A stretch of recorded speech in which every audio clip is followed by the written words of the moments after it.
తండ్రి అయిన దేవుని నామానికి మహిమ కలుగాక. గడిచిన దినములో మనం దాదాపు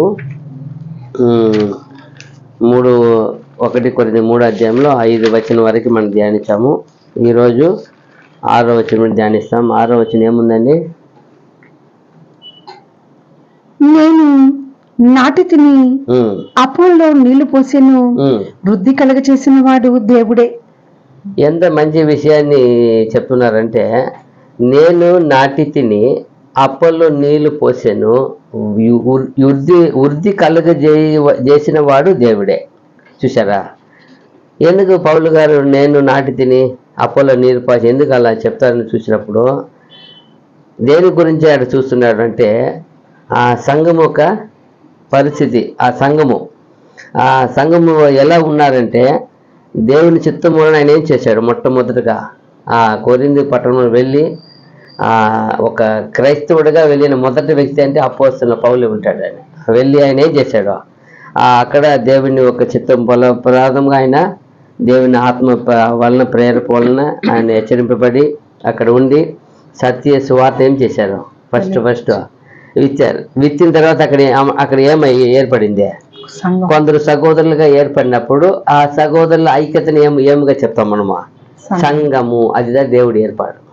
సంఘం అంటే ఏదో కట్టుకున్న బిల్డింగ్ కాదు, అది ఒక ఐక్యత.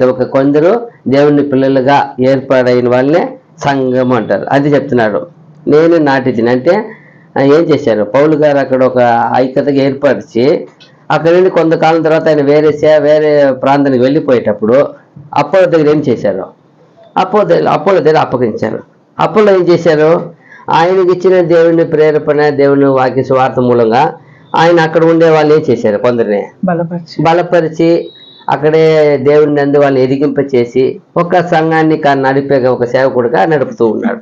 ఇది అందుకే చెప్తారు ఆయన, నేను నాటి తిని అప్పుల్లో నీళ్లు పోసాను, వృద్ధి కలుగజేసిన వాడు దేవుడే. అంటే ప్రతి వాణిలో కార్యసిద్ధి కలుగజేసి దేవుడు అదిదా చెప్తున్నాడు ఇక్కడ. నేను నాటి తిని అంటే ఫస్ట్ అక్కడ సంఘాన్ని ఏర్పాటు చేసింది ఈయన దేవుడు, ఈయన మూలంగా. అది ఎందుకంటే దేవుడు అది ఆపుతున్నాడు. ఆయన ఏమో వెళ్ళిపోవాలని ఉన్నాడు. దేవుడు ఏం చేశాడు? ఆయన్ని ఆపి లేదు, నా కొరకు ఇక్కడ అనేక ఉన్నారు పిల్లలని దేవుడు చెప్పి హెచ్చరిక ఇచ్చి ఆయన ఆపుతున్నాడు. చూడండి, కీర్తన 92:13 చూసినప్పుడు, కీర్తనల గ్రంథము 92 అధ్యాయము 13వ వచనం.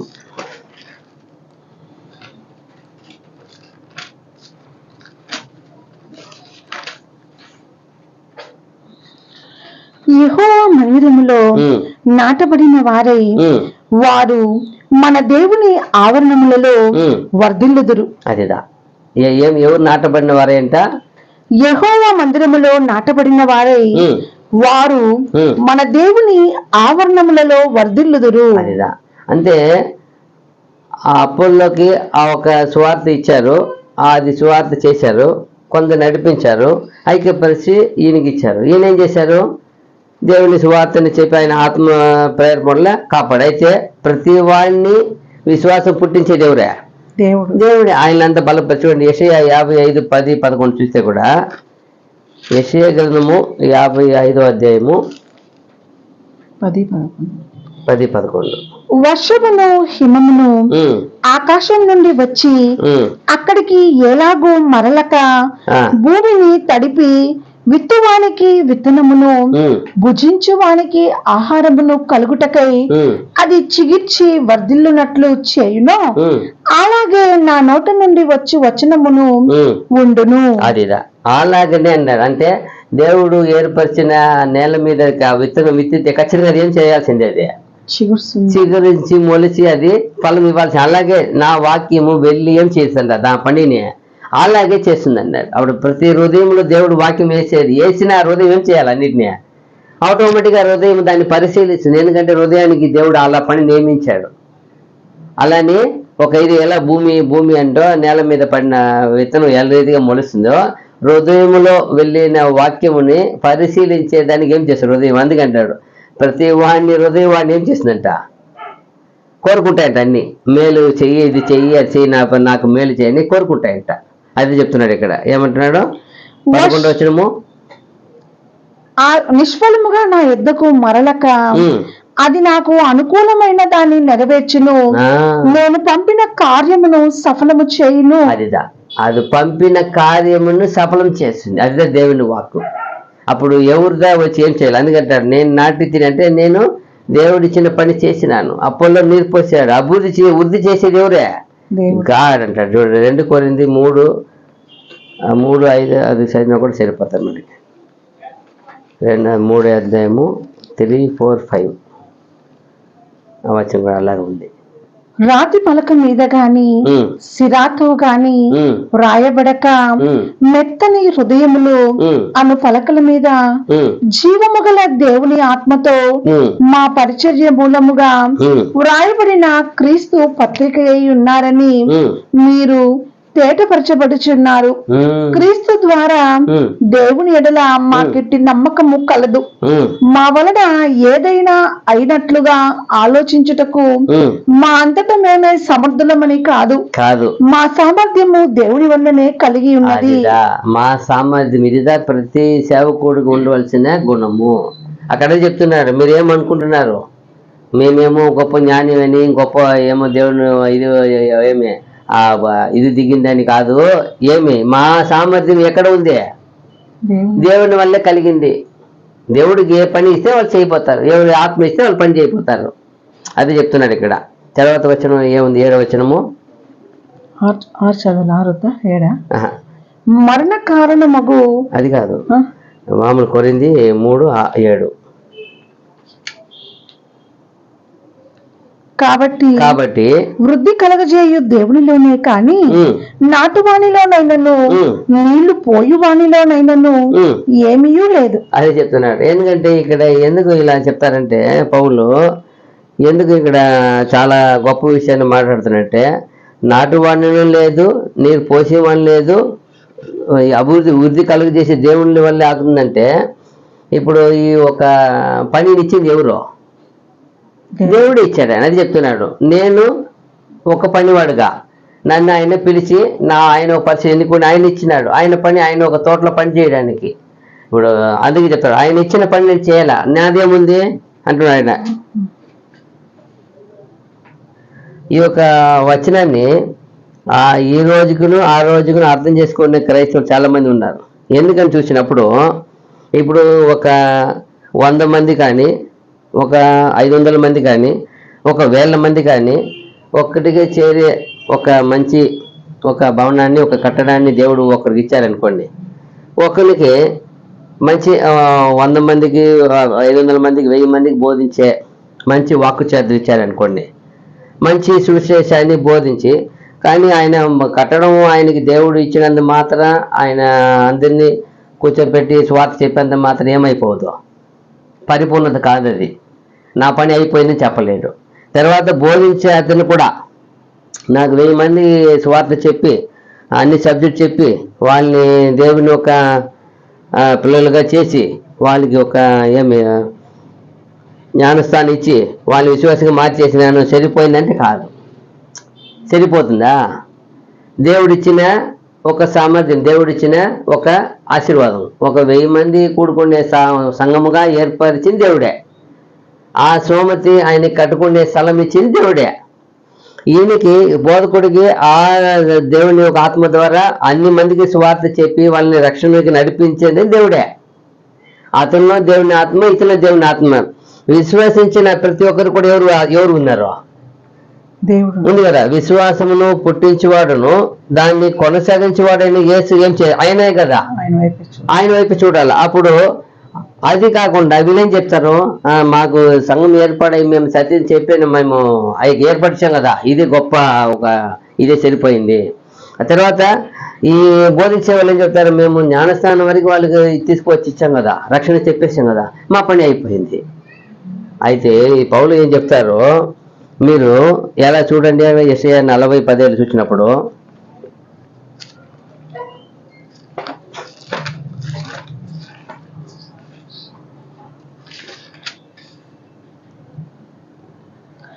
ఆయన దృష్టికి సమస్త జనములు లేనట్టుగానే ఉండును. ఆయన దృష్టికి అవి అభావముగాను ఉమ్. శూన్యముగాను ఎంచబడును. చూడండి, ఆయన దృష్టికి అన్ని ఎలా ఉందంట? సమస్త జనములు లేనట్టుగానే ఉందంట. మనం ఏమనుకుంటాము, ఇంత గొప్ప సువార్త మనము చెప్పి వాళ్ళకి రక్షణ నడిపించామంటే మన పని అయిపోయింది, కంప్లీట్, మా వల్ల సమస్య జరిగిపోయిందంటే అది ఎలా సరిపోతుంది? చివరి వరకు ఏం చేయాలా? నడపల్లా. ఇప్పుడు ఒక ఒక ఒక స్కూల్ పెట్టి చదువుతాడు, చదివి కంప్లీట్ అయ్యే వారికి ఉపాధ్యాయుడు చేయాలి ఒక్కొక్క సబ్జెక్ట్ని. వాటిలో పరిపూర్ణంగా ఏమంట ఆ రిజల్ట్ గవర్నమెంట్ కోరుకునే రిజల్ట్ వచ్చేవారికి అది ఎలిజిబుల్, ఏదో ఒక పనికి ఎలిజిబుల్ అంటే అంతవరకు ఏం చేయాలి? అతన్ని ఎదిగించేదే పని. వచ్చి డైలీ కూర్చొని వెళ్ళిపోతే సరిపోతుందా? డిగ్రీ చేతికి సరిపోతుందా? అది చూడ ఇది అదే. అలాగే ఎలా ఒక వృద్ధి చేయడానికి ఒక ఉపాధ్యాయుడు ఏ రీతిగా అతన్ని ఎదిగించే వాళ్ళనో, అలాగే ప్రతి స్వార్థ చెప్పే వ్యక్తి కూడా వాళ్ళని సంపూర్ణంగా వాళ్ళు ఆ ఫలం పొందు వరకు వెళ్ళాలి. వాళ్ళు ఏం చేయాలా? నడపల్లా. చూడు, దానియేలు గ్రంథం 4:35 చూసినప్పుడు కూడా, దానియేలు 4:35,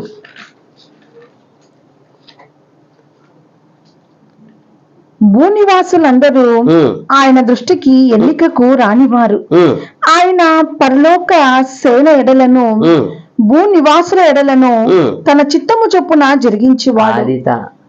ఇక్కడ సువార్త చెప్పి ఎంత మాత్రము మేము సంపూర్ణతగా చేసిదిమే, మా పని అయిపోయింది, మా వల్లనే అయిందని చెప్పడానికి లేదు, చెప్పకూడదు.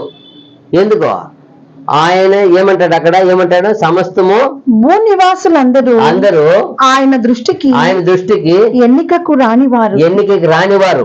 ఆయన పరలోక సేన ఎడలను భూనివాసుల ఎడలను తన చిత్తము చొప్పున జరిగించేవాడు.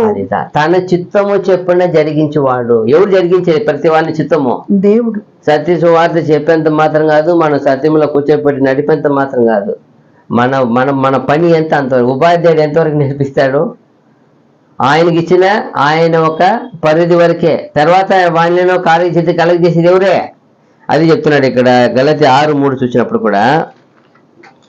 గలతీ పత్రిక 6:3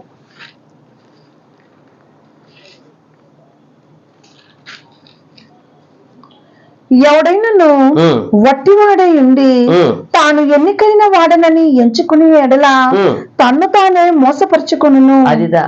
ఎవడైనాను తాను ఎవడైనాను ఒట్టివాడై ఉండి తాను ఎన్నికైన వాడనని ఎంచుకుని ఎడల తన్ను తానే మోసపరుచుకొనును. తన్ను తానే మోసపరుచుకున్నట్టు. మా వల్ల అన్ని జరిగిపోయినాయి, మా వల్లనే జరుగుతుంది, మా వల్లనే అంటే అది తను తాను ఏం చేసే పని? మోసపరుచుకునే పని. ఆయన చెప్తున్నాడు, మేము దేవుని ఎలా ఉన్నాము? మా బలము మా శక్తి ఎక్కడ ఉంది అంటారు? ఎవరి వల్ల ఉంది? దేవునిలోనే ఉంది అంటాడు. మా సామర్థ్యం ఎక్కడ ఉంది? దేవునిలోనే ఉంది. అది మాది కాదు, ఆయన వాక్కు. అది దేవుని వాక్కు, ప్రభు వాక్కు. అపోస్తలుడికి ఆయన చెప్తాను, మాది కాదు, దేవునిది. అదిలో చెప్తాను. ఇక్కడ కూడా యోహాను 15:5 చూసినప్పుడు కూడా, యోహాను సువార్త 15:5 చూసినప్పుడు,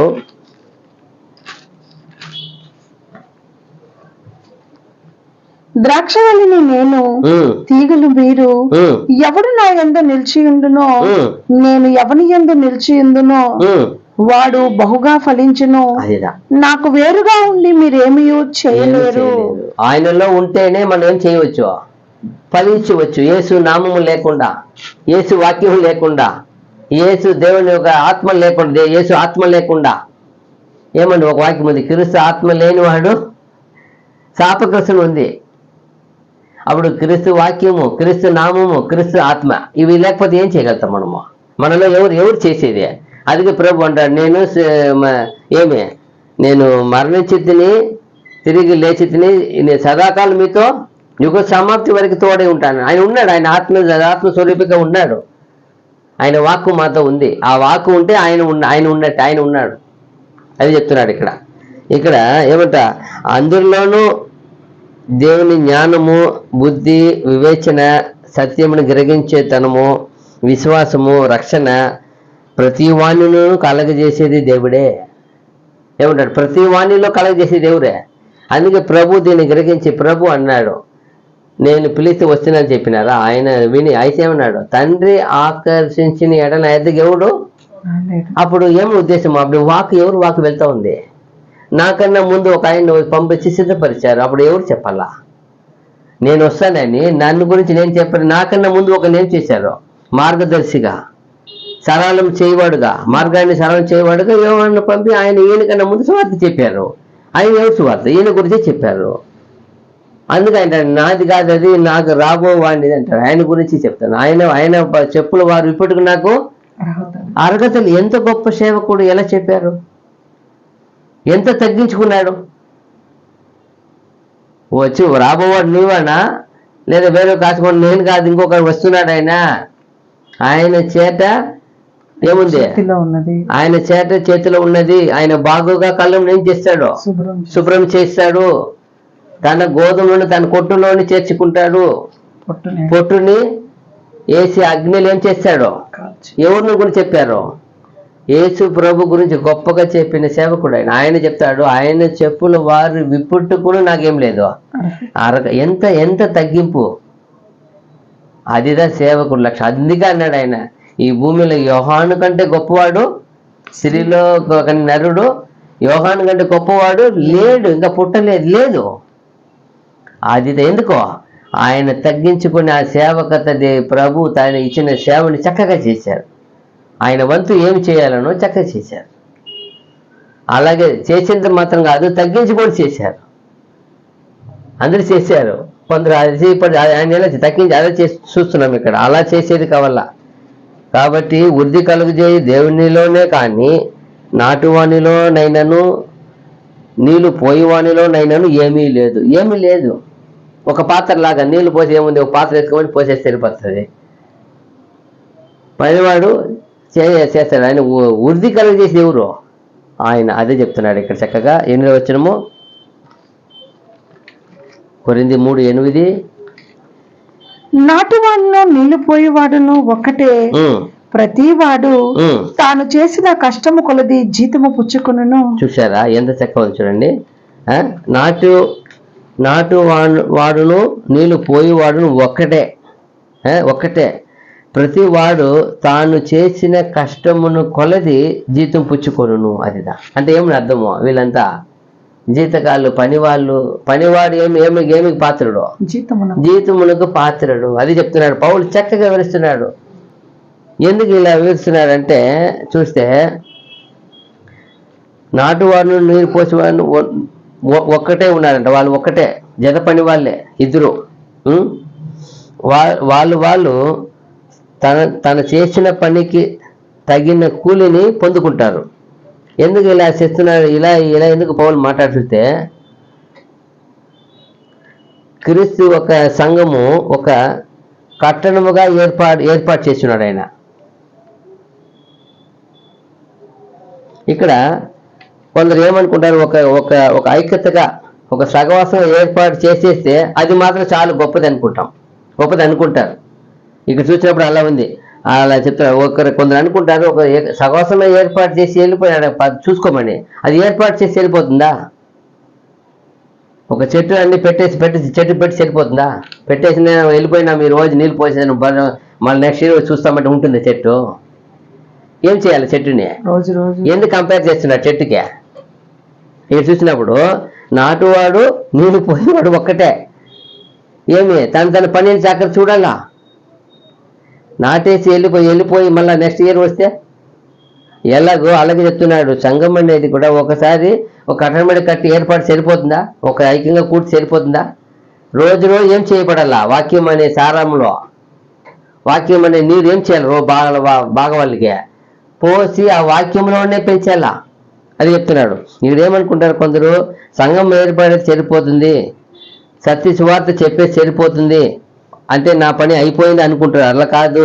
ఎందుకు చెట్టుకు పోల్చారంటే, ఎలా ఒక చెట్టు నాటి ప్రతిదినము దాన్ని భద్రపరిచి దానికి చుట్టూ ఏం చేయాలి? కంచె వేసి ఎలా నీరు పోసి కాపాడుతూ అది పెద్ద మానయ్య వరకు దాన్ని ఏం చేయాలా? తర్వాత ఇది వదిలేవచ్చంట. చెట్టు నాటి ఎందుకు చెప్తున్నారంటే, నాటే చెట్టు అయితే అది రావడానికి చాలా సంవత్సరాలు పడతాయి. కొన్ని 2-3 సంవత్సరాలు పడుతుంది, కొన్ని 5-6 సంవత్సరాలు పడుతుంది. అది అంటున్నాడు. అప్పుడు అలాగే ప్రతి విశ్వాసి కూడా పైకి రావడానికి, ఆత్మీయులు ఎదగడానికి ఎంతకాలం పడవచ్చో చెప్పలేము. అది దేవుని యొక్క చిత్తము ప్లస్ ఏం చేయాలి మనం కూడా అర్థం చేసుకుని. అందుకే చూడు యేసు ప్రభు అంటారు, తిరిగి లేచి కూడా ఏమంటారు, ఇంకా మీరు ఎలా ఉన్నారు, మందముగా ఉన్నారా, బుద్ధిలో ఏమన్నారా, బుద్ధిహీనంగా ఉన్నారా, ఫులిష్ మ్యాన్ అంటారు. ఎందుకు అలా అంటారు? 3.5 సంవత్సరం ఉండి కూడా ఏం చేయలేకపోయినారు, వాళ్ళు ఎదగలేకపోయారు. అలాగే అంటే ఇక్కడ చెట్టు అనేది ఎందుకు కంపేర్ చేస్తున్నారంటే, ఒక ఎలా నాటువాడు ఎలా నీరు పోయేవాడు ఒకటే. అంటే ఒక చెట్టు ఎలా నాటితే ఎలా విడిచిపెట్టమో, అది ప్రతి దినము ప్రతి 2 రోజులు ఒకసారి వచ్చి 3 ఒకసారి దానికి తగిన నీరును పోసి దాన్ని శుభ్రపరిచి, దాన్ని ఏమైనా కలుపు వచ్చినాయా, దాన్ని ఏమైనా పురుగులు వచ్చినాయా, దానికి ఏమైనా ఎరువు వేయాలా అని ఎలా చెట్టును భద్రపరుస్తాడో, అలాగే ప్రతి విశ్వాసిని కూడా ఎదిగే వరకు ఎదిగి ఎలా ఇప్పుడు చెట్టు గాలికి ఒక పెద్ద వానకి అంత నిలబడాలని ఏం చేస్తారు, దాన్ని పక్కన సపోర్ట్ ఒక కర్ర నాటి దాన్ని కట్టిపెట్టి దాని చుట్టూ ఏ జంతువులు ఏ ఆవులు ఏమో వచ్చి తినకుండా దాన్ని ఏం చేస్తారు, కంచెన వేసి కాపాడాలా. ఎప్పుడు వరకే బలపడేవారు కాదు, తానంతటా తుఫానికి గాలికి వానకి వచ్చి జంతువులు దాని నీళ్ళలో పనుకునే వరకు, అది ఒక పెద్ద అందరికీ ప్రయోజనకరంగా అయ్యే వరకు. చూడు చెట్టు అంటే ఏమి ఇవ్వాలి అందరికీ, నీడ. ఫస్ట్ నీడ ఇస్తుంది, తర్వాత ఏమి ఇస్తుంది, పువ్వు కాయలు ఫలాలు ఇస్తాయి. అప్పుడు అది అంతవరకు ఆ చెట్టుని ఏం చేయాలి, మనము భద్రపరిచి కాపాడాలి. తర్వాత దాన్ని ఏం అవసరం లేదు. అది గాలి వచ్చినా, అది వాన వచ్చినా, ఎండ వచ్చినా ఏం చేస్తుంది, అప్పుడు తట్టుకుంటుంది. దాని కింద పోయి అనేకలు ఏం చేస్తాము, నీడని ఆశ్రయిస్తాము, దాని కింద సేద తెచ్చుకుంటాం అందరూ. ఎప్పుడు ఆ చెట్టు ఫలించి ఆ చెట్టు ఫలం ఇచ్చే వరకు. అలాగే ఇక్కడ ఏమంటారు, ఎందుకు చెట్టు పోల్స్తారంటే, ప్రతి విశ్వాసి తాను సమస్త శోధన చాలా భారము వాళ్ళ దుష్టిక్రియ అంతా వదిలి వెళ్ళిపోయి వాళ్ళు బలపడి శోధన జయించి నిలబడే వరకు వాళ్ళు ఏం చేయాలి. అలాగే ప్రతి ఒక్క విశ్వాసి కూడా, ప్రతి కాపరి కూడా ఏం చేయాలా, అతన్ని కాపాడాలా, అతన్ని ఎదిగించాలా. అదే అందుకే చెట్టును పోలుస్తున్నాడు ఇక్కడ పౌలు గారు. చివరి వరకు కూడా సత్యాన్ని నేర్పించేది ఎంత ముఖ్యమో, ఒక ఐక్యంగా ఆయన చేర్చుకునేంత ముఖ్యమో, అలాగే కడవరకు అతన్ని నిత్య జీవం పొందుకునే వరకు కూడా ఆయన నడిపించేది కూడా అంతే ముఖ్యమే. ఎంతవరకు అదే తానంతటా చెట్టు ఫలం ఇచ్చే వరకు ఎలా మనం కాపాడాలనో, అలాగే నిత్య జీవం అనే ఒక పొందుకునే వరకు కూడా మనం ఏం చేయాలి, అతన్ని నడుపుతూ ఉండాల. బోధించేది ఒక ఐక్యంగా ఏర్పరిచి కాపాడేది ముఖ్యము, సత్యాన్ని బోధించేది ముఖ్యము, అతన్ని జ్ఞానస్థానం తీసి దేవుని నడిపించేది ముఖ్యము. ఆడికి మాత్రం కాదు, చివరి వారికి ఆయన ఏం చేయాలా, నడపాలి. అప్పుడే ఇప్పుడు ఒక టీచరు ఒక స్టూడెంట్ని ఒక 50 మంది ఇస్తున్నారంటే 50 మందిని ఏం చేయాలి, ఆయన ఈ సంవత్సరం అంతా ఆయనే చక్కగా వాళ్ళని ఒక పాఠాలు నేర్పి బలపరిచి మర్చిపోకుండా వాళ్ళని ఎగ్జామ్ రాసి మంచి రిజల్ట్ వచ్చే వరకు ఏం చేయాలి, ఆయన చేయాలి. అప్పుడే ఆయనకి మంచి పేరు. సగం వదిలేస్తే అలాగే ఇక్కడ మనము చెప్పేంత మాత్రం కాదు, మనం ఐక్యపరిచేంత మాత్రం కాదు, వాళ్ళని చివరి దాకా నడిపి చేసే వారికి అప్పుడే అది పరిపూర్ణంగా ఉంటుంది. అది చెప్తున్నాడు ఇక్కడ. నాటువాడు నీరు పోయేవాడు ఒకటే, ప్రతివాడు తాను చేసిన కష్టము కొలది జీతం పుచ్చుకొను. ఎప్పుడు జీతం వస్తుంది? పని చేసి ముగించినా కదా జీతం ఇస్తారు. పనివాడు జీతానికి పాత్రుడు. ఎప్పుడు పని ఏమవ్వాలా? ఒప్పుకున్న పని కంప్లీట్ అవ్వాలా. ఒప్పుకున్న పని కంప్లీట్ అవ్వకపోతే ప్రతి విశ్వాసి రక్షణను పొందే వరకు ఏం లేదు, ఎవరికి ఏం లేదు. జీవితం ఎట్లా ఇస్తారు చూడండి. అదిదా మంత్లీ మంచి శాలరీ వస్తుంది. ఇప్పుడు టీచర్ అన్ని మందిని చక్కగా ఆల్మోస్ట్ 90% పాస్ చేపిస్తే ఆయనకి మంచి పేరు, నెక్స్ట్ ఉద్యోగం ఉంటుంది. లేదు ఆల్మోస్ట్ 30% కూడా పోలేదంటే ఏం చేస్తారు ఆయన్ని?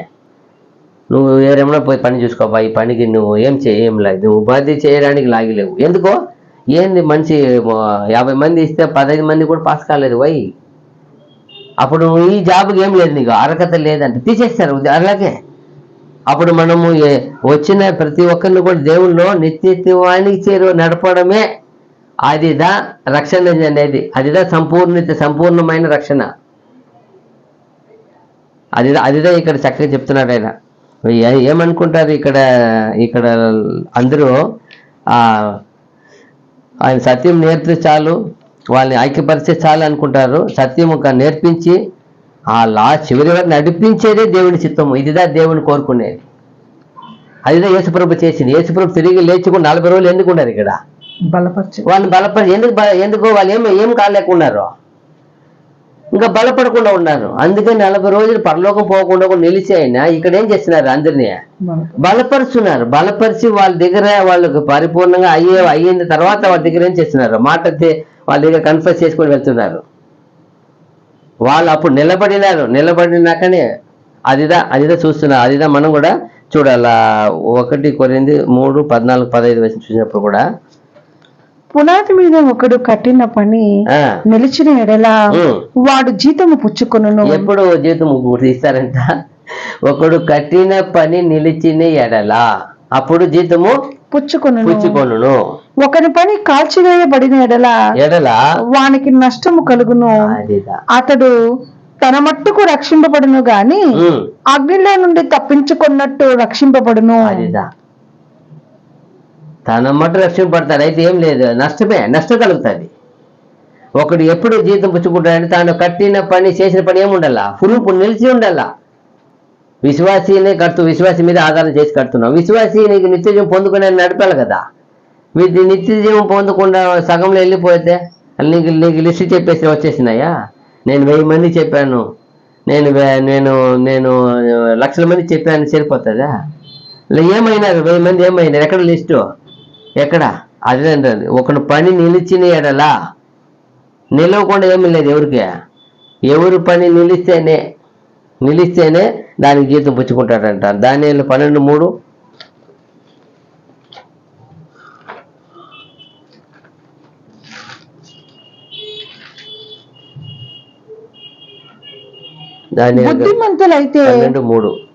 బుద్ధిమంతులైతే ఆకాశ మండలములోని జ్యోతులను పోలిన వారై ప్రకాశించెదరు. నీతి మార్గమును అనుసరించి నడుచుకున్నట్లు ఎవరు అనేకులను త్రిప్పుదురో వారు నక్షత్రము వలె నిరంతరమును ప్రకాశించెదరు. ఎప్పుడు నక్షత్రం వల్ల ఎప్పుడు ప్రకాశిస్తారో అనేకులను నీతి మార్గములు చేయాల అనుసరించి నడుచుకున్నట్లు ఎవరు అనేకులను తిప్పుదురో తిప్పి ఏం చేయాలి? వాళ్ళు ఏం చేయాలి? నీతి మార్గంలో నడవాల. నువ్వు తిప్పినావు లిస్టు వచ్చేసేది కాదు. చేర్చినాము, ఎన్ని వేల లక్షలు చేర్చాము, చెప్పాము సువార్త, కానీ నీతి మార్గం అనుసరిస్తున్నారా?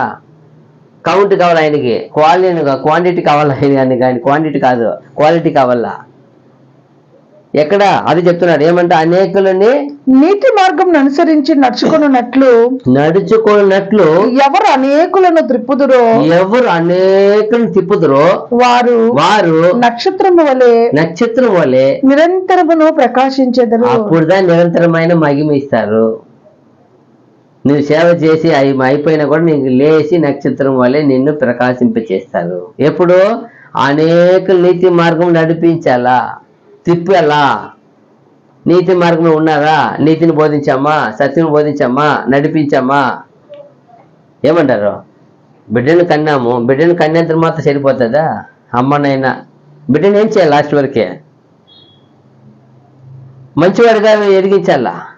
అదిదా పని. మంచివాడుగా లేకపోతే వాడు ఏమైనా అయిపోతే ఎవరిని అంటారు?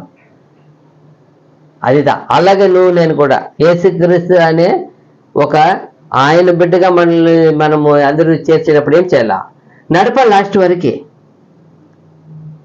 యేసుక్రీస్తుకు ప్రియులు మనము, అప్పుడు ఏం చేయాలి? లాస్ట్ వరకే.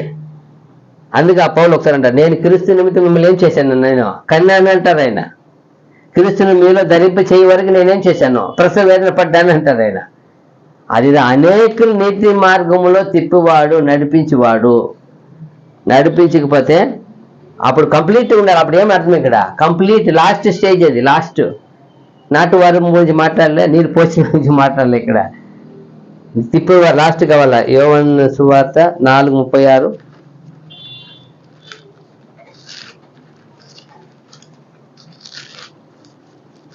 యోహాను సువార్త 4:36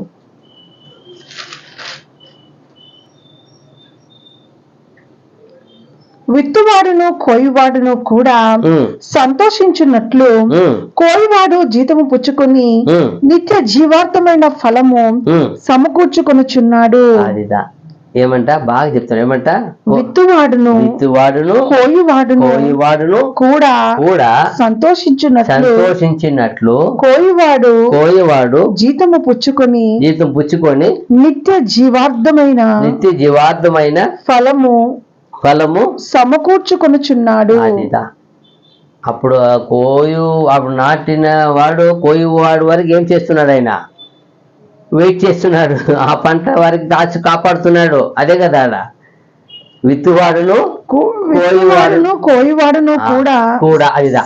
అప్పుడు విత్తేది ఎప్పుడు, కోసేది ఎప్పుడు? అప్పుడు ఎంత పీరియడ్ ఆఫ్ టైం ఉంది? అప్పుడు విత్తిన వాడు కోయివాడు వరకు ఏం చేస్తున్నాడు? వెయిటింగ్, దాన్ని కాపాడుతున్నాడు అని అర్థం. అక్కడ దాన్ని ఖచ్చితంగా సమస్తమును చేసి వాటిని పరామర్శిస్తున్నాడు, కాపాడుతున్నాడు. అప్పుడే ఫలము, లేకపోతే ఫలం వస్తుందా? వ్యవసాయకుడు నాటేసి వెళ్ళిపోతే ఫలం వచ్చేస్తుందా? రోజు వచ్చి ఏం చేయాలా?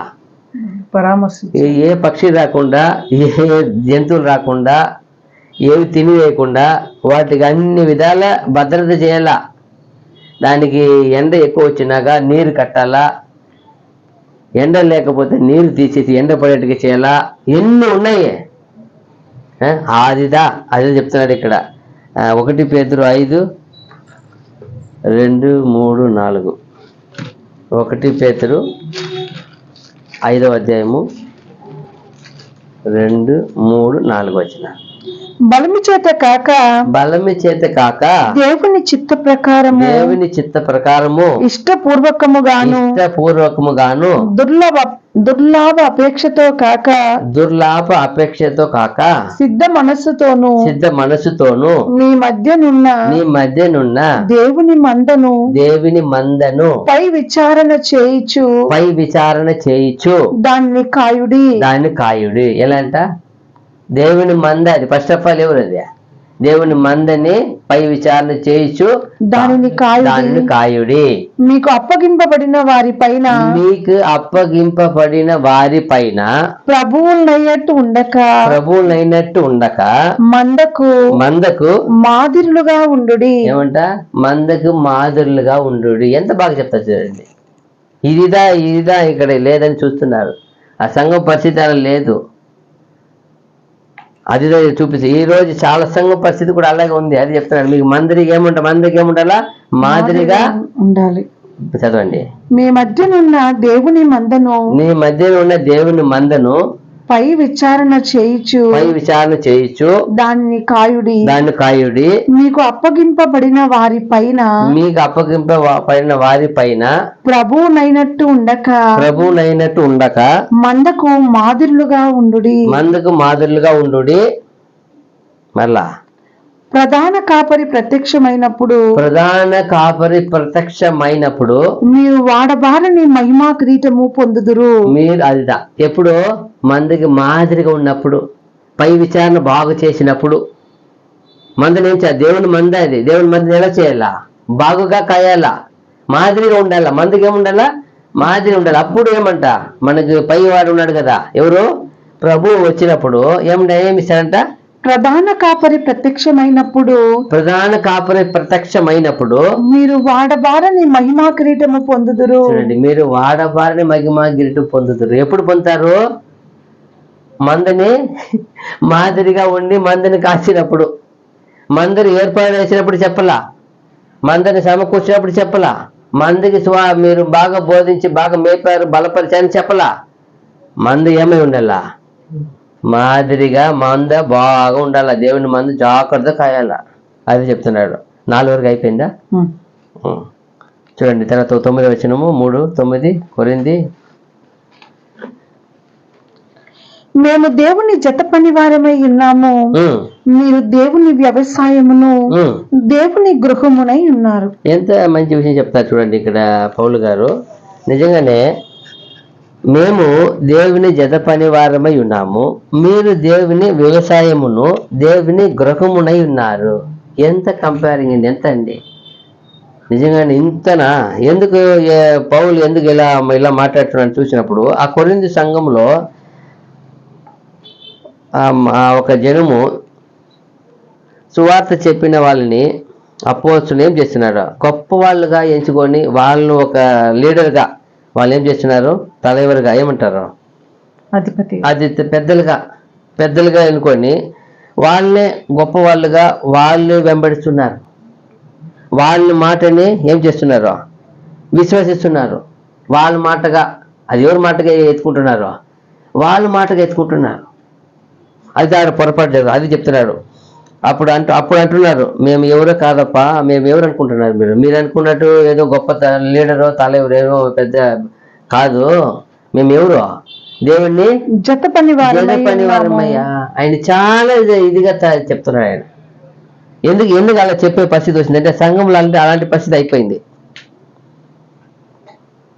చాలా సువార్త చెప్పి నడిపే వారినే వాళ్ళు గొప్ప వాళ్ళుగా చూస్తారు. ఈ రోజు కూడా చూస్తాం కదా, లోకములో సంఘం ఎలా చూస్తారు, వాళ్ళని ప్రభులాగా ప్రేమిస్తారు, ప్రభులాగా వాళ్ళకి అన్ని సేవ చేస్తారు, కాళ్ళు కడుగుతారు, ఉళ్ళు అన్ని చేస్తారు. ఎందుకో, అయ్యో ప్రభు ఈయన రూపంలో ఉన్నాడండి. అప్పుడు అనిపించింది, ఓహో ఇది ఎంత పొరపాటు కదా, ఎవరికి చేయవలసిన మహిమ, ఎవరికి చేయవలసిన సేవ, ఎవరికి చెప్పవలసిన పలుకు, ఎవరికి చూస్తున్నారు, గణపరుస్తున్నారు, మనుషులను గణపరుస్తారు. అలాగే ఆ రోజు ఉన్నది ఈ సంఘంలో. అందుకే చెప్తున్నారు పౌలు గారు. ఎందుకు ఇలా చెప్తున్నాడు పౌలను చూసినప్పుడు, అక్కడ పరిస్థితి ఎలా ఉంది, కొరింథీలో ఉన్న విశ్వాసం ఎలా ఉన్నా అంటే, ఆ ఒక గొప్ప పొరపాటుని చేస్తున్నారు, అర్థం చేసుకోలేక. బోధించే వాళ్ళని ప్రభువులాగా చూస్తారు, బోధించే వాళ్ళని వాళ్ళ మాటగాను వాళ్ళ మీద విశ్వాసం ఉంచుతున్నారు. అందుకే చెప్తున్నారు అక్కడ, మీరు దేవుని యొక్క భూమిగా ఉన్నారు, మీరు దేవుని యొక్క ఏమి భవనముగా ఏమంటారు దాన్ని, మాలిక అంటే ఏమంటారు, మీరు దేవుని గృహముగా ఉన్నారు. మా భవనములు వచ్చింది, ఒక పెద్ద ప్యాలెస్ లాగా వచ్చింది. అది చెప్పాలి అక్కడ రాలా. అందుకే అలా ఉంది కాబట్టి ఇక్కడ చెప్తున్నారు, ఇలాంటి మీరు పొరపాటు చేయకపోకండి. మేమెవరో కాదు, మేమెవరు దేవునికే, మేమెవరు దేవుణ్ణి జత పనివారం వర్కర్స్. ఇంగ్లీష్లో ఏముంది, అది సర్వెంట్ ఉంది ఆడ. మేము దేవుని పనివారమయ్యా. మీరెవరు తెలుసా, దేవుని వ్యవసాయ భూమి మీరు అంటే ఏం చెప్తున్నాడు అక్కడ, మీరు దేవుని వ్యవసాయ భూమి, నేను పనివాడు, దేవుడు నా దగ్గర విత్తనం ఇచ్చాడు, నేనేం చేశాను, పోయి ఆ దేవుని భూమిలో నాటాను. అది చెప్తున్నాడు అక్కడ. నేను ఎవరే కాదు, మళ్ళీ వివరిస్తున్నాడు అక్కడ. మీరు భూమి, మీరు దేవుని భవనము, మీరు ఇల్లు, దేవుని ఇల్లు ఉన్నారు. దేవుని భూమిలో పోయి, దేవుడు నా పనివాడు కదా, ఆ వ్యవసాయకుడు, పెద్ద వ్యవసాయకుడు, ఆయన విత్తనం ఇచ్చాడు, ఎత్తుకుమని నాటమని. నేను నాటింది. అప్పుడు ఏం చేశాడు, వచ్చాడా, నేను నాటి నన్ను విత్తనం ఇచ్చాడు, నీళ్ళు పోయమని నీళ్ళు పోసాడు. మీరేం చేయకూడదు, మమ్మల్ని చూడకూడదు, అది అంటున్నాడు. మీరు మమ్మల్ని చూడకూడదు, నీళ్లు పోస్తున్న వారిని, నాటిన వారిని చూస్తారా. ఆయన ఎన్ని విధాలుగా వివరిస్తున్నాడు ఆయన, ఎన్ని విధాలుగా చెప్పాలను. ఎందుకు అలా చెప్తున్నా వాళ్ళు పొరపాట్లు వెళుతుంది. సంఘం ఏం చేసింది, పొరపాట్లు వెళుతూ ఉంది, తప్పు మార్గం వెళుతూ ఉంది. మహిమ గణపరచవలసిన దేవుడిని, ప్రభువుని వదిలేసి మనుషుల్ని గణపరుస్తున్నారు, మనుషులు వెంబడిస్తున్నారు, మనిషి మీద విశ్వాసం పెడుతున్నారు, మనిషి మీద నమ్మకం పెడుతున్నారు. అదిదా నచ్చల ఆయనకి. పౌలుకి చాలా వేదన, ఇదేమి ఇలా అయిపోయింది సంఘము. అందుకే అంటాడు ఆ మాట చెప్తాడు ఆయన. ఏం చెప్తాడంటే, మేము దేవుని జత పనివారమై ఉన్నాము, మీరు దేవుని వ్యవసాయమును దేవుని గృహమునై ఉన్నారు. మీరే అలాంటి మీరు మమ్మల్ని ఎందుకు మీరేం చేస్తున్నారు, మమ్మల్ని మీరు లెక్క పెట్టకూడదు అని చెప్తుంది. ఎబ్రీ 3:4 చూసినప్పుడు,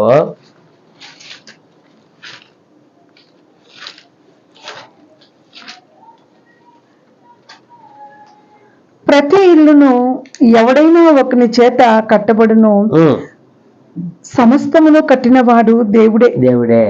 ఇంటికంటే దానిని కట్టిన వాడు ఎక్కువ ఘనత పొందినట్టు, ఈయన మోషే కంటే ఎక్కువ మహిమకు అర్హుడుగా ఎంచబడును. అదే మేమేం చెప్తున్నాడు, మేము దేవుని చిత్త ప్రకారంగా దేవుడు మమ్మల్ని పనివాళ్ళుగా పిలిచి అవి ఆయన విత్తనం ఇచ్చి నాటమన్నాడు, మేము నీళ్లు పోసి ఆయన నీళ్లు పోసాడు అపోలో, అభివృద్ధి దేవుడు చేశాడు. మీరేం చేశారు? మీరు దేవుని యొక్క గొప్ప వ్యవసాయంగా ఉన్నారు కాబట్టి ఏం చేయకూడదు? మీరు దేవుణ్ణి అందే మహింపరచబడాలా, మీరు దేవుణ్ణే మహింపరచాలా. మీరు దేవుణ్ణి ఒక గృహముగా కట్టపడుచున్నారు. చూడండి, మేము ఏం చేయాలా? ఆ గృహాన్ని దేవుని ఇల్లుని ఏం చేయాలి? మేము కట్టపడుచాం. అందుకంటాడు అక్కడ కట్టేది మేము, కానీ ఎవరు మహిమ, అది ఎవరు ఘనత, అది ఎవరు ప్లాన్, అది అది చెప్తా. ఏమంటే ఆయన చదువు ఏం చెప్తున్నాడు? ప్రతి ఇల్లును ఎవడైనా ఒకరి చేత కట్టబడును. అదే అంటాడు. ఇప్పుడు మేము కడుతున్నాం, మాకు ఇచ్చారా పని, నేను ఇల్లు కడుతున్నాం.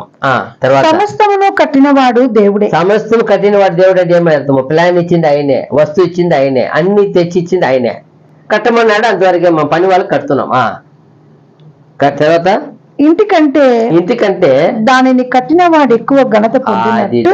ఇంటికంటే నేను కట్టింది పనివాడు, నేను ఇల్లు కాదు, కట్టిన వాడు ఏమైందా? ఆహా, ఇంత గొప్ప ప్లాన్ ఎవరిపై ఇచ్చారు? దిస్ ఇస్ వండర్, అదిదా సూపర్ అంట కదా. అదిదా ఇంటి కట్టిన వాడు ఎక్కువ ఘనత పొందినట్టు ఈయన మోషే కంటే ఎక్కువ మహిమకు అర్హుడుగా ఎంచబడెను. అదేతా, మోషే కంటే ఎక్కువగా మహిమ అర్హుడుగా ఎంచబడిన. అదే చూడండి, యేసుప్రభు అదే చెప్తున్నారు ఇక్కడ. ఇలా కంపేర్ చేస్తున్నారు ఈయన. మేము దేవుని పని వాళ్ళము, చేత పని. మమ్మల్ని ఏం చేయమన్నారు? వచ్చే ఆయన భూమిలో వ్యవసాయం చేయడానికి పిలిచారు. ఆయన పిల్లలకి సత్యం నేర్పడానికి పిలిచారు. ఆయన ప్రియులైన వారికి దేవుని గురించి వారు చెప్పమని పిలిచారు. అంతవరకే మా పని. మమ్మల్ని ఎలా మీరు చూస్తున్న, మమ్మల్ని ఎలా మీరు మా వాళ్ళు మీ వాళ్ళు ఎందుకు చెప్తారని ఇంత బోధ. చూడండి, 1 Peter 2:5 చూసినప్పుడు, 1 Peter 2:5, 1 Peter 2:5, యేసుక్రీస్తు ద్వారా దేవునికి అనుకూలములగు ఆత్మ సంబంధమైన బలులు అర్పించుటకు పరిశుద్ధ యాజకులుగా ఉండునట్లు మీరును సజీవమైన రాళ్లవలె నుండి ఆత్మ సంబంధమైన మందిరముగా కట్టబడుచున్నారు. అంతే. ఇప్పుడు ఏం చెప్తున్నారు? మీరు ఆత్మ సంబంధమైన మందిరం ఏం చేయబడుతున్నారు? కట్టబడి. అదిదా నిజం, అదిదా. అందుకే ఎంత గొప్ప విషయం చెప్పారు.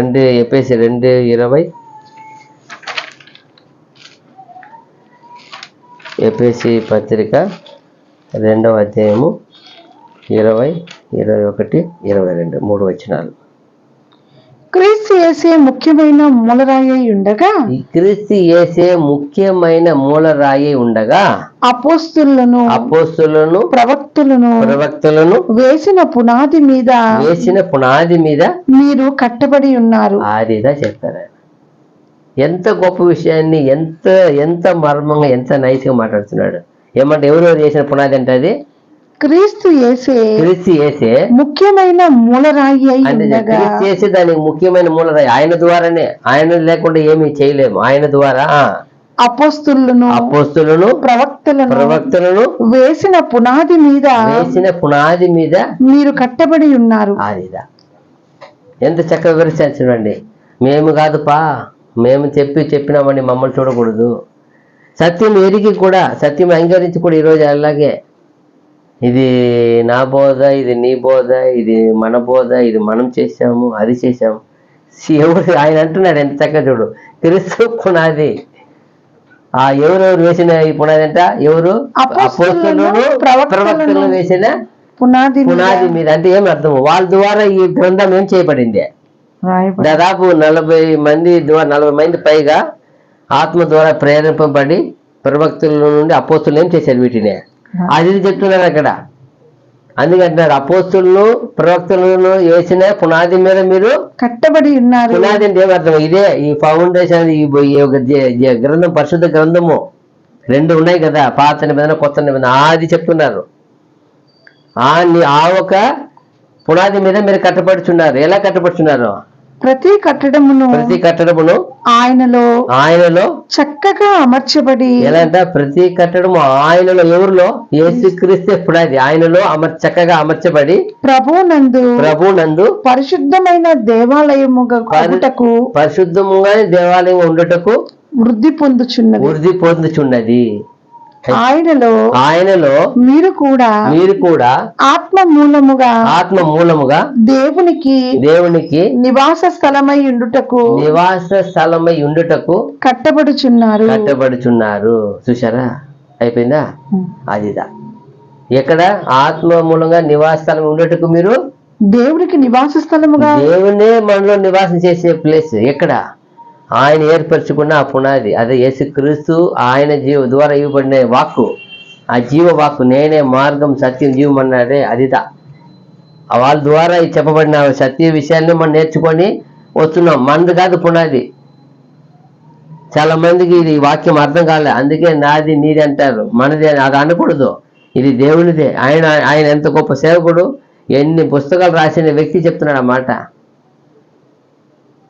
ఎంత చక్కగా చెప్తున్నారు. మీరు క్రీస్తులో పునాది వేసిపడి ఏం చేయబడుతున్నారు? కట్టపడుతున్నారప్ప. మాది కాదు, మేము ఏమై ఉన్నాము? మా బలము, మా జ్ఞానము ఎక్కడ ఉంది? సమస్తం దేవునిలో ఉంది. మా సామర్థ్యం ఎక్కడ ఉంది? మేము కాదంటున్నారు ఆయన. అదిదా సగో అర్థం చేసుకోవాలా. తర్వాత వచనం 10వ వచనము, 2 కొరింథీ 3:10. దేవుడు నాకు అనుగ్రహించిన కృప చొప్పున నేను నేర్పరి అయిన శిల్పకారుని వలె పునాది వేసి తిని, మరి ఒకడు దాని మీద కట్టుచున్నాడు. ప్రతివాడు దాని మీద ఎలాగో కట్టుచున్నాడో జాగ్రత్తగా చూచుకొనవలెను. చూడండి ఎంత చక్కగా. చూడండి, దేవుడు నాకు అనుగ్రహించిన కృప చెప్పున నేను నేర్పరి అయిన శిల్పకారుని వల్లే పునాది వేసి తిని. ఎంత చక్కగా చెప్తాడు. ఎందుకు నేను పునాది వేసి చెప్పవచ్చు కదా. ఆయనకు అక్కడ ఉండటకు ఇష్టం లేదు. వాళ్ళు చేసిన పని ఆయన చూసి ఏం చేశారు? ఆయన తిరగబడ్డారు, ఎదిరించారు ఆయన్ని. ఆయన తూలిపి వెళ్ళి వాక్య ప్రకారం వెళ్ళిపోవాలని అనుకున్నాడు.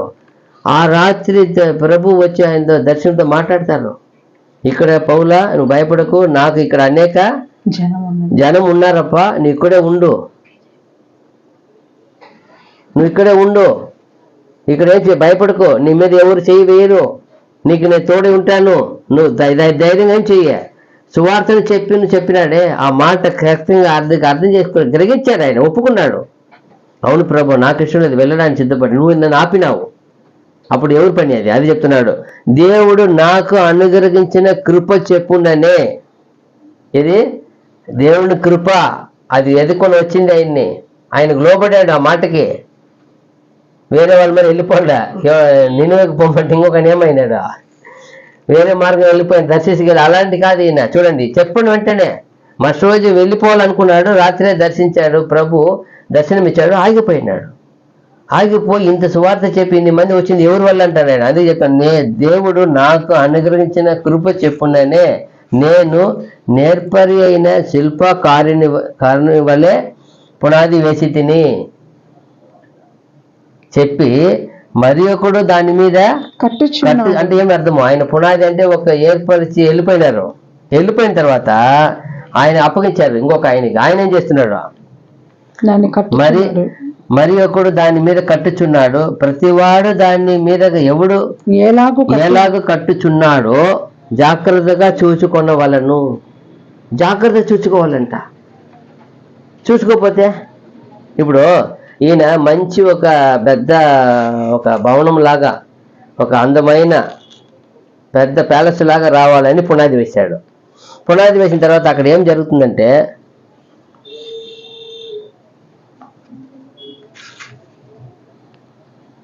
మొట్టమొదటిగా ఈ సంఘముని పౌలు ఇక్కడ ఏం చేశారు? అందుకే పునాది అంటారు. స్థాపించింది ఆయనే. ఆయన ఒక మంచి భవనముగా, ఒక పెద్ద ఇదిగా కట్టాలని పునాది వేస్తే, అక్కడ ఉన్న కొరింథీ ఉన్న సంఘ క్రైస్తవులు ఏం చేశారు? అక్కడ ఆయన వేసిన పునాది మీద ఒక వేరే కాదు, ఒక 4 ఇళ్ళ మరి కట్టేస్తున్నారు. అంటే ఏం అర్థమో? ఆయన వేసింది గొప్పగా వేసినారు, ఈయన కట్టేది ఎలా కడుతున్నారు? పూర గుడిసి మరి కడుతున్నారు. అంటే ఏమి అర్థమో, అన్ని విశ్వాసంలో పడిపోయారు, మనుషుల ఆచారంలో కలిసిపోతున్నారు. అక్కడ ప్రభుత్వం చేయవారు ఎలా మనుషుల్ని ఆధారపడి వెళ్తారో, నా ప్రభు అనుకుంటా, అలాగే మనుషులు ఏమంటున్నారు, వాళ్ళని వెంబడిస్తున్నారు. ఆ విశ్వాసం వచ్చేసింది అక్కడ.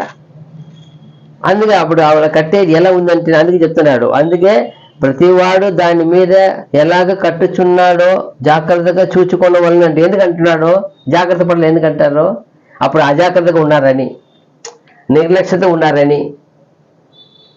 అది కూడా ఏమంటారు, పైన పునాది వేసి తిని మరి ఒకడు దాని మీద కట్టుచున్నాడు అంటే ఏమని అర్థమో, అందరూ కట్టేదానికి ఉంది, అయితే ఎలా కట్టుచున్నారు, మీరు కట్టే దేంతో కడుతున్నారు, నేను వేసిన పునాది ఎటు ఉంది. ఇప్పుడు ఒక ప్లాన్ ఇచ్చేస్తే, ఇంజనీర్ ప్లాన్ ఇచ్చేసి పోతే ప్లాన్ ప్రకారం కట్టితే కదా వచ్చి చూసినప్పుడు అప్పుడప్పుడు వెరిఫికేషన్ వస్తాడు ఇంజనీర్. ఎప్పుడో వచ్చినప్పుడు ఏమప్పా నేను ప్లాన్ ఇచ్చింది ఎక్కడ ఉంది, ఇదే మారిపోయింది, అప్పుడు ఏమీ అర్థం ఆయనకి. జాగ్రత్తగా చూసుకో, నేను ప్లాన్ ఇచ్చింది ఏం చేయి, నువ్వు ప్లాన్ ప్రకారం జాగ్రత్త చూసుకోకుండా నువ్వేం చేస్తావు, వేస్ట్ అవుతుంది. మళ్ళీ ఏం చేస్తారు, మళ్ళీ దాన్ని తీయాలా, రిమూవ్ చేయాలా, పడగొట్టాలా. అలాగే వీళ్ళు చేసేది, మీరు కట్టేది ఎలా ఏం కడుతున్నారు ఒకసారి జాగ్రత్తగా సరి చూడండి.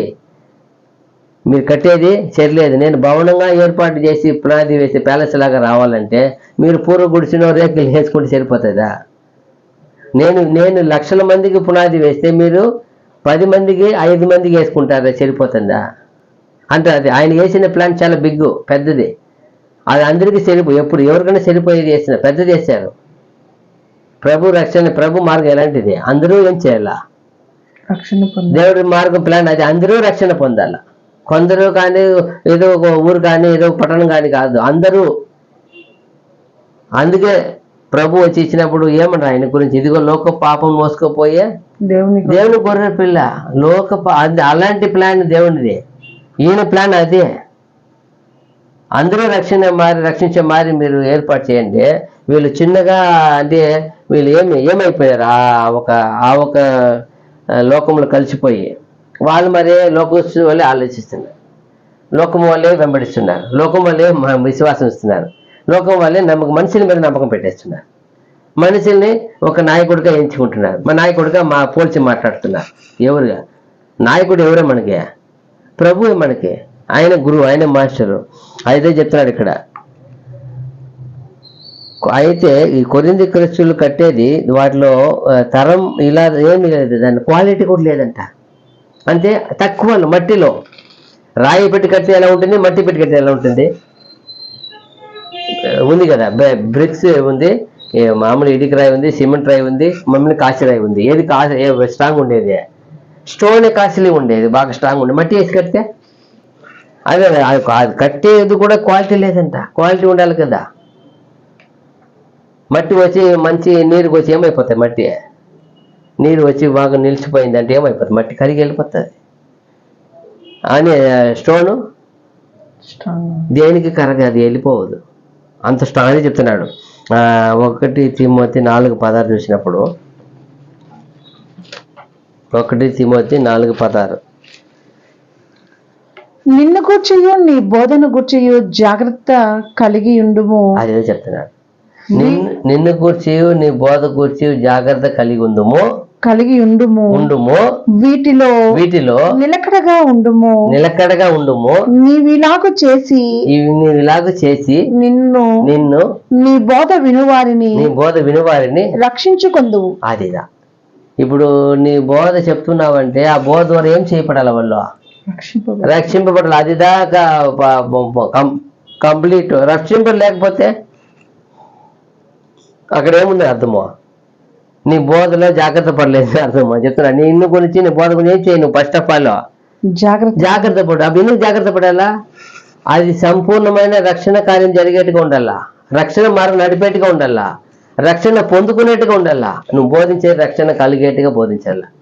అది అంటాడు, నిన్ను గురించి నీ బోధ గురించి జాగ్రత్త పడు అన్నాడు. ఎందుకు జాగ్రత్త పడాలంటే మళ్ళీ చెప్తున్నాడు, అప్పుడు నువ్వేం చేస్తావు, వీటిలో నిలకడగా ఉండుము. ఏం చేయి, నువ్వు చెప్పేది మాత్రం, నువ్వు చెప్పేది మాత్రం కాదు, ఆ బోధ ఏం చేయి, నువ్వు ఫస్ట్ జాగ్రత్త నిలిచికడగా ఉండు అంటాడు. Stand up, your of stand అంటాడు, నువ్వు నిలిచి ఉండు. అంటే నువ్వు బోధించేది మాత్రం టీచర్గా పనిచేసేది కాదు, అది లోకము. ఇక్కడ చెప్తున్నాడు నిన్ను గురించి నీ బోధ గురించి ఏం చేయి, ఫస్ట్ జాగ్రత్త కలిగి ఉండుము, వీటిలో నిలకడగా ఉండుము. అది వాటిలో చెప్తున్నాడు నువ్వే బోధించేది జాగ్రత్త, నువ్వు దాంట్లో నిలకడగా ఉండు. ఆ బోధలు ఏమని చేయ అర్థమో, నువ్వు నిలిచి ఉండు. తర్వాత నీవు ఇలాగ చేసి నువ్వు బోధించి నిలిచి ఉండేటలా నిన్ను నీ బోధ వినువారిని రక్షించుకుందు. అప్పుడు రక్షణ కలుగుతుంది. నువ్వు బోధించేది సేరలేదు, నువ్వు జీవించేది సేరలేదు, నువ్వు నిలిచి ఉండలేవు, ఎలా నువ్వు రక్షించగలుగుతావు? అప్పుడు ఎప్పుడు నువ్వు బోధించే మాదిరిగా నిలకడగా ఉంటే అప్పుడు నిన్ను బోధ వినువారిని రక్షించుకుంటావు. ఇదే దేవుడు పెట్టిన ప్లాన్, ఇదే దేవుడు ఇచ్చిన మార్గం. అదే పౌలు చెప్తున్నాడు. పౌలు అలాగే ఉన్నాడు, అలాగే అందరూ ఉండమంటాడు. ఎవరు విన్నా విశ్వసించినా అలాగే ఉండాలంటాడు. నిన్ను గురించి మళ్ళీ ఏం చెప్తున్నా 1 కొరింథీ 15:10.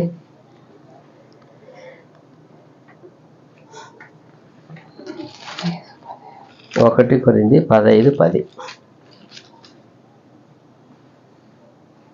ఆయనను నేనేమై ఉన్నానో అది దేవుని కృప వల్లనే అయి ఉన్నాను, మరియు నాకు అనుగ్రహింపబడిన ఆయన కృప నిష్ఫలము కాలేదు కానీ వారందరికంటే నేను ఎక్కువగా ప్రయాసపడి తిని ప్రయాసపడినది నేను కాను, నాకు తోడయున్న దేవుని కృపయే. అదిదా దేవుని కృప. ఆయన ఎంత బాగా చెప్తున్నాడు చూడు. అందరికంటే ఎక్కువ ప్రయాసపడ్డాను, చాలా చేశాను, అయితే నేను కాదు, నాలో అదే చెప్తున్నా. అది ఉండాలా.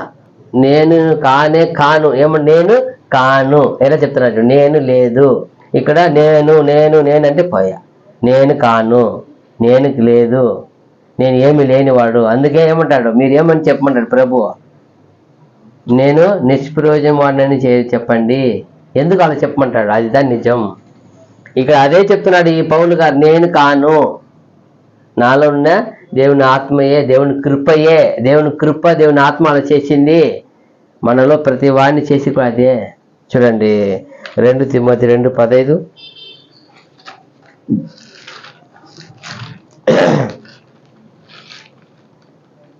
2 తిమోతి 2:15. దేవుని ఎదుట యోగ్యునిగాను, సిగ్గుపడనక్కర్లేని పనివానిగాను, సత్యవాక్యమును సరిగా ఉపదేశించువానిగాను నిన్ను నీవే దేవునికి కనపరుచుకున్నట్టుకు జాగ్రత్త పడుము. మళ్ళా చిన్న జాగ్రత్త పడుము. ఏమంట, దేవుని ఎదుట యోగ్యునిగాను, ఫస్ట్ ఆఫ్ ఆల్ దేవుని ఎదుట యోగ్యునిగాను, సిగ్గుపడనక్కర్లేని పనివానిగాను, సత్యవాక్యమును సరిగా ఉపదేశించువానిగాను నిన్ను నీవే దేవునికి కనపరుచుకొనుటకు జాగ్రత్త పడుము. అంటే ఏమర్థం, అన్నిట్లో జాగ్రత్త పడు అంటాడు. అన్ని చెప్పాడు పైన, అన్నిట్లో జాగ్రత్త పడు, అన్నిట్లో నిన్ను నీవే కనపరుచుకోండి, జాగ్రత్త పడు. ఇక్కడ అదే జాగ్రత్త లేదని చెప్తున్నాడు. అక్కడ మీరు ఎందుకు, మీరు కట్టుచున్నది మీరు ఎలాగూ కట్టుచున్నాడో జాగ్రత్తగా చూచుకున్న వలను. ఎందుకు జాగ్రత్త లేదు, జాగ్రత్తగా ఉంటే కదా. ఇది సాధారణమైన స్వార్థ కాదు, ఇది సాధారణమైన మాట కాదు, ఇది సాధారణమైన పిలుపు కాదు, ఇది ఎక్కడికి పోయేది, పరమ ఉన్నత పిలుపు పిలిచారు, జీవమునికి పోయేది, నిత్య జీవం ఇచ్చే మాట ఇచ్చారు మనకి. దానికి పోయి నిర్లక్ష్యం చూపిస్తే అప్పుడు ఎంత బాధపడతారు ఆయన. అదే ఇక్కడ సంఘము ఇలా ఉందని, ఇలా మనుషుల మీద ఆధారపడుతుందని, మనిషి బోధ మీద వెళ్తుందని ఆయన జాగ్రత్త పడుతూ చెప్తున్నాడు. నాకు అనుగ్రహించిన ఏమి కృప చెప్పునన్నే నేర్పరి అయిన శిల్పకారుని వల్లే పునాది వేసి తిని మరి ఒకడు దాని మీద కట్టుచున్నాడు, ప్రతివాడు దాని మీద ఎలాగో కట్టుచున్నాడో జాగ్రత్తగా చూచుకునేవాళ్ళం. అప్పుడు నేను కూడా కట్టపడుచున్నాం సజీవమైన రాళ్ళ వల్లే.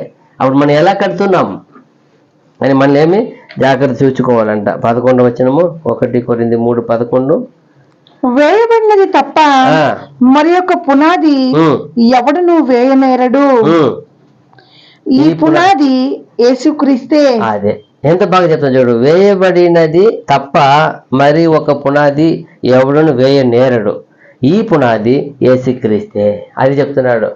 మీరు ఏమనుకుంటున్నారు, మేము పునాది అనుకుంటారు, మా మీద కట్టాలనుకుంటారు, మమ్మల్ని మీరు ఒక నాయకుడిగా, ఒక గొప్పవాడుగా, బోధకుడుగా, పెద్ద రక్షకుడుగా అనుకుంటున్నారు. చాలా పొరపాటు. మీరు కట్టబడేది ఒకే పునాది. మీరు వేసినా, నేను వేసినా, అది ఎవరు వేసిన ఒకే పునాది ఉంది. అది ఏ పునాది?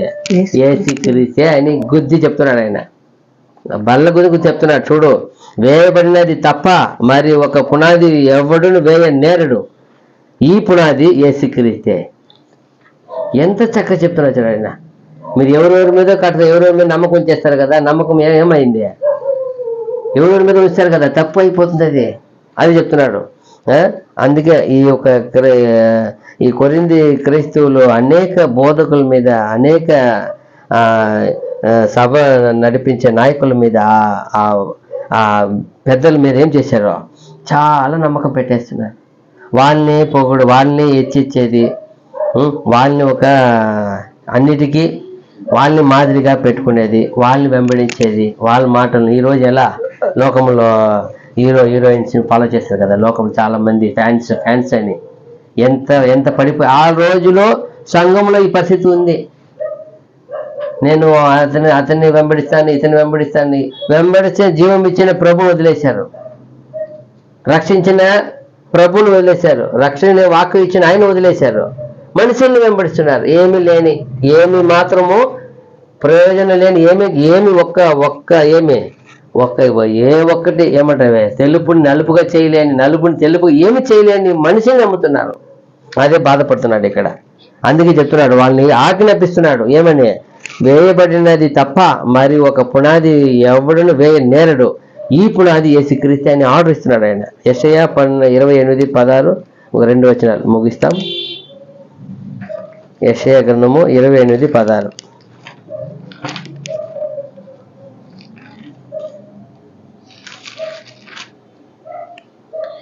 ప్రభువు యెహోవా ఇలాగూ సెలవిచ్చుచున్నాడు, సియోనులో పునాదిగా రాతిని వేసిన వాడను నేనే. సియోనులో పునాదిగా రాతిని వేసిన వాడు నేనే. అది పరిశోధింపబడిన రాయి, అమూల్యమైన తలరాయి, బహు స్థిరమైన పునాది అయిన మూలరాయి అయి ఉన్నది. అదిదా మూలరాయి. మనకి ఇచ్చింది ఎలాంటి రాయి? అది మూలరాయి. అది ఎలాంటి రాయి? పరిశోధింపబడినది. అది ఆల్రెడీ ఏం చేయబడి ఆ రాయిని పరిశోధించారు. అందుకే అది తలరాయిగా అయిపడింది. చూడండి 1 పేతురు 2:6-7 వచనాలు కూడా. 1 Peter 2:6-7.